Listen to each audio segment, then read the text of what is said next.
Is a common complaint of the mature marriage when the giddy romantic feelings that first brought you together fade a little bit. They've been replaced perhaps with routine and responsibility. Life takes over love and the spark is lost. So Studio 5 relationship coach Matt Townsend is here with 5 ways to renew the romance. Not only some tips, but some exercises for everybody at home to put into practice and really get something done. Yes, and we are going to light it up. Is that what we're doing? Yes. I wish you put those Did you see that? fingers away. What is that?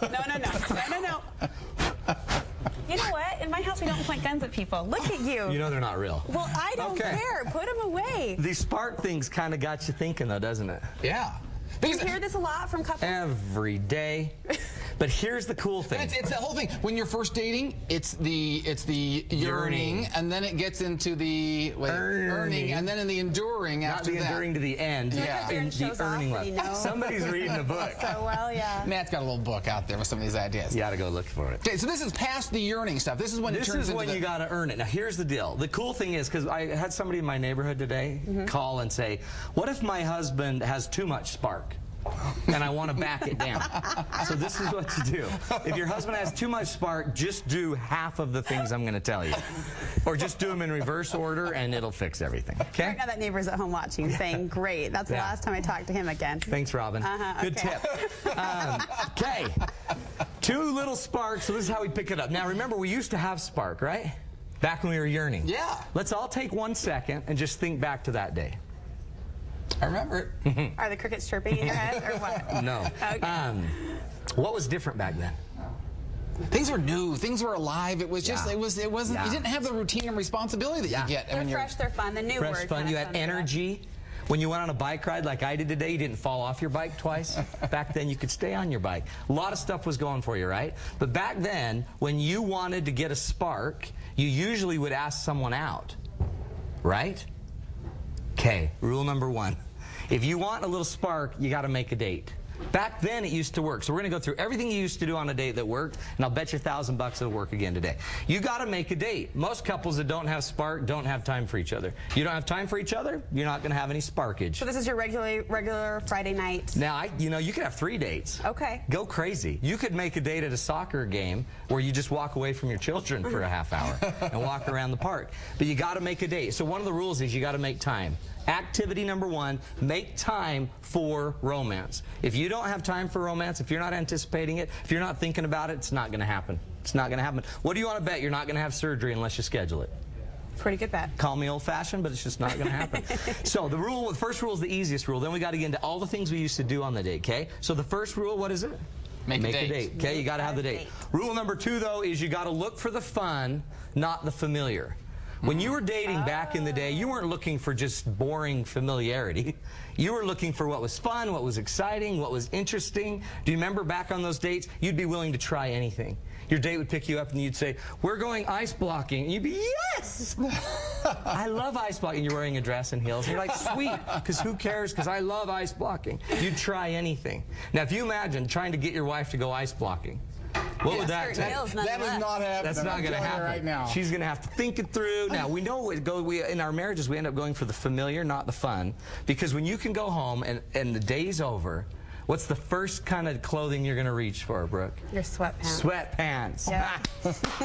Yes! That's what we call familiar. They're not hot? Sweatpants? Yeah, they're not hot. Oh. They're not But hot. they're familiar. We like to for that cozy, warm, familiar stuff. So you're saying if people just were to follow rule number 1, which I think a lot of couples pride themselves in, they say, hey, we have a regular Friday night date. If you just were to follow that rule, you're kind of setting yourself up for a trap. Right. Because think about it, I guarantee it's the same date every week. You go to the same restaurant. It's familiar, we order the same thing. Now, research shows the more fun, the more interesting, the more energy you have, you associate that energy and excitement with the date. So if you lack chemistry just because you're old, then you need to create chemistry by doing something fun, focusing on the fun. Remember, back in the day, you used to risk. So here's your assignment. You need to go risk a little bit. You need to start having dates that have a little risk, a little edge. One way to do that is to go back to all the old dates you used to have and start redoing them. Think of your best dates you had when you were first dating. Like my wife and I would play tennis. We haven't played tennis together for years. We would go to the park and do what in the old days they used to call it parking, and we would park. We don't even park anymore except when we have 5 kids in the back. So now Marty's at home saying, great, I got to go park, and Christy's at home saying, great, I got to go ice blocking. Exactly. You know? I'll bring a block of ice on the way home. I promise there'll be energy. So you got your job, risk it, get out there, do something different. Okay, the next one, are you ready? Talk and laugh. How many times have you gone out with your partner and there hasn't been a whole lot of laughing? Or every time you tell a joke, she's like, heard it, not funny. So we'll go out with our friends and I'll be right about to say something and my wife will say, no, we've already talked about it. So she's kind of lost the excitement. See, on Studio 5, I'm hilarious. But at home, I'm just boring. You're hilarious. Really? Have you not read the ratings? Oh, okay, yeah. Okay. I'm so sick of it. We got to keep you humble. Well, you totally do. We got to talk and laugh together. We don't even talk anymore. Somebody Facebooked the other day and they said, I just watched a couple at an hour-long dinner date and not one word was said and not one smile was cracked. But that's an easy pace to fall into. In my workshops, when I have everyone turn and face each other and they're all like, oh, jeez. Now I want you to talk. Okay, I'm going to give you 5 minutes to talk, and it's killing them. Like, are you serious? It's like pulling teeth. You're paying me money. I'm paying you money to make me talk to her. And it's a big deal. So your homework assignment, this is the next activity. When you go out on the date, you're doing something fun, start focusing on what they're saying. Look with curiosity. Back when you were dating, you were curious about them. You'd find little things that were interesting. Now you think you know everything about them, because you've lived with them for 20+ years. Now find something that's new. If you're looking for new in the conversation, you're going to find it. And find a new way to laugh at their jokes. Even the fact that he's told that 14 times and he doesn't remember it. So put this away? Shut up and listen. Tons of fun. Okay, you ready? This one's the next one. Now, eye to eye. You're a big proponent of the eye to eye. I am. I think eyes are important, and I think where would we be without them? Wait, so if I'm sitting on the couch, my dear, sweet, lovely wife next to me, we're watching TV or watching whatever, and we're sitting next to each other, that doesn't count because we're not looking eye to eye? What you do is you grab her face, and you turn it to you, and you sensually squeeze her cheeks. And then you say something as simple as, baby, fixate on these 2 things. And then you put her in a trance. Okay, my bad. Did I get carried away? I got carried away on that one. Just a tad. But I was feeling something inside, and I was going with it. The problem was you were staring at Darren. Oh, that's right. Well, I would do it. That would be so weird. We're done. Move it on. You know, the ratings would soar. But eye to eye, we want eye to eye, because you know what? Honestly, eye to eye, there's this spark. And in some of my activities, you have to face each other, and I don't even allow you to talk. So here's your homework assignment. Every one of you, listen to me. Trust me. I'm a highly trained professional. You, for 7 minutes, have to face your partner, and you can't say a word. How long? 7 minutes. You don't talk. You just look in their eyes, and you can't go. You just have to. Now, just to connect. We're connecting. I promise you, because remember back when you were dating, you just could not get enough of their eyes. And you're like, I swear I see heaven in your eyeballs. I almost touched your eyes. So we want to go eye to eye. We totally want to go eye to eye. And it's a big deal. I promise you'll feel connection. Final tip. Last tip, last and certainly not least, is touch, touch, touch. Shit, 3 times. Touch, touch, touch, touch, touch.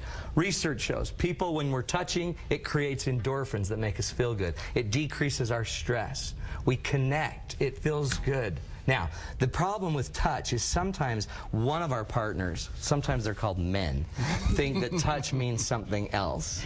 And it can, and there's nothing wrong with that. And it can, every other month. However, for the rest of the time, we need to learn to touch without that thought. Because for women, it's the hand-holding. It could be the hand-holding. Okay, yeah. Here's your homework assignment, and challenge me. I dare you. Try me. 30 days, cuddle time. 15 minutes a night. Ah, jeez. Every single night. Touching. No, I have 2 rules, and I hope they're appropriate. Oh, great. No. The rules are no griping, so no negative talk while we're cuddling. Okay. And no groping. Okay. No touch. Enough said. We should just hold each other. Now, it doesn't mean you can't have other things at another time. This is cuddle time. Give it 15 minutes a night. Test me. See what happens to your marriage after 30 days of love fest. Good tips and more good advice coming up on Matt's next date night. Yes, don't miss it. Date nights with Matt Townsend. Friday, July 30th, we have a killer topic this time coming up about how to get on the same page with your partner about hobbies. Oh. From like scrapbooking to hunting. How to get on the same page, if that's possible. So call 747-2121 and sign up. July 30th. 7 o'clock. Awesome. Thanks, kiddos. Thanks, Townsend. The boss is waiting in the corner. She wants to talk to you when you finish here. We'll be back with more on Studio 5 right after this.